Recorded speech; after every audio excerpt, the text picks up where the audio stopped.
Hey everyone, my name is Trilby. I'm a clinical fellow over at Emerge, and today I'm here to talk to you about family connections through communication.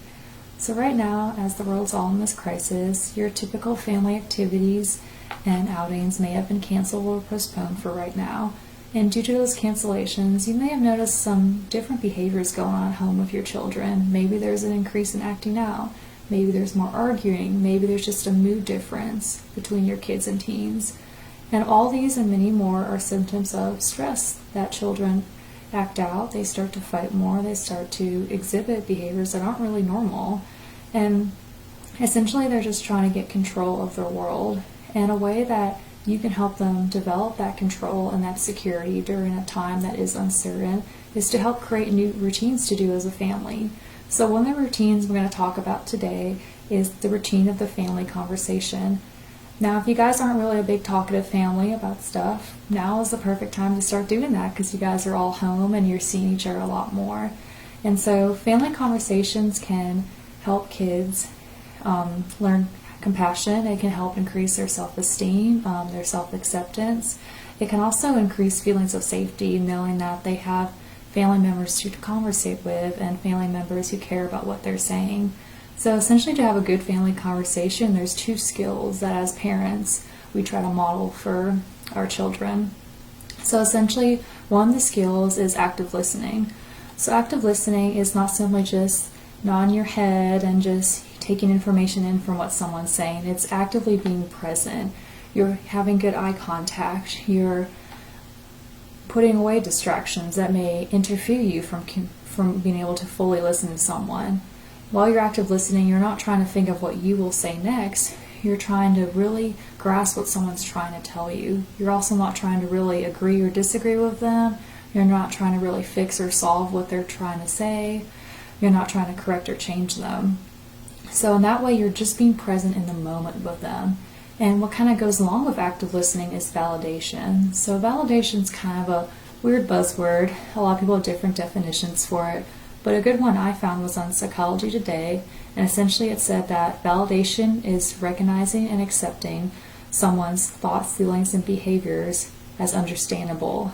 Now, a way I like to say that in simpler terms is basically validation is going to your kids or other family members and creating the message that I see you, I hear you, I understand you, and I am physically here for you.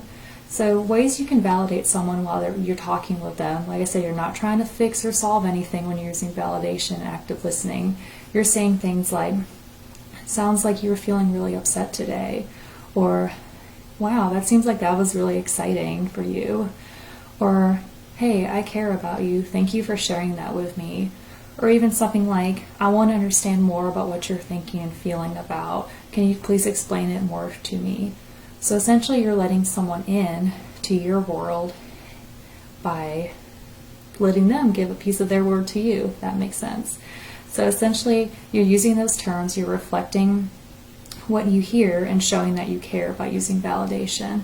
So a way you can practice with your family is this activity called family dinner go around. So essentially it doesn't have to happen during dinner time, but if it does, that's awesome. It's basically a time where your family's all together and there's minimal distractions. There's really no movies going on in the background. There's no phones out, anything like that. You have the time just to sit and be present with each other. So dinner might be a good time for your family to do that, or right afterwards. Essentially what you're going to do as a family is go around the table and everyone's going to say something that they felt that day, something that they thought that day, and something that they did that day. So basically everyone gets the chance to share their experience with the rest of the family. And you as a parent have the opportunity to model that active listening skill and that validation when your children are talking to you about their day. Now, of course, as the parent, you're going to participate as well, but be mindful that what you do share should be age appropriate for your children. So, and also by you sharing your own thoughts and feelings, that can help increase a lot of things within your family system. It teaches both respect and empathy. If kids know that you're willing to share their feelings, they're going to feel more accepted to share theirs. Same with thoughts and behaviors. It shows that although you guys are all in the same family and all you are staying home right now, you may have different thoughts about what's going on. You may have different feelings.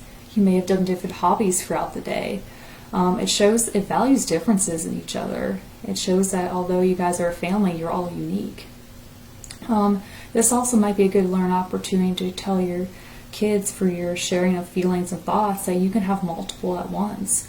For example, maybe you shared that you were happy to spend dinner with your family, but also kind of upset that you're not going to work as often as you used to.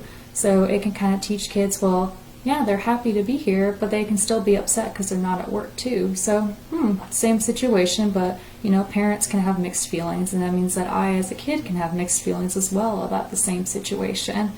So it shows that people can think and feel differently. And also, the last thing is that it kind of shows that you have control over what you want to share with other people. And this way, also, it shows that what you do share with your family is understood and is accepted, because what you do choose to share is validated. And it shows that, hey, I feel safe in this family, I feel safe in this conversation, and I want to share more with my parents, I want to share more with my siblings. So those are just some tips to try to act out a family conversation.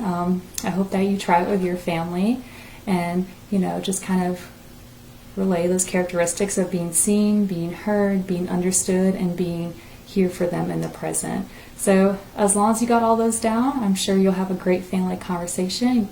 Again, my name is Trilby, and thank you for actively listening in with me today.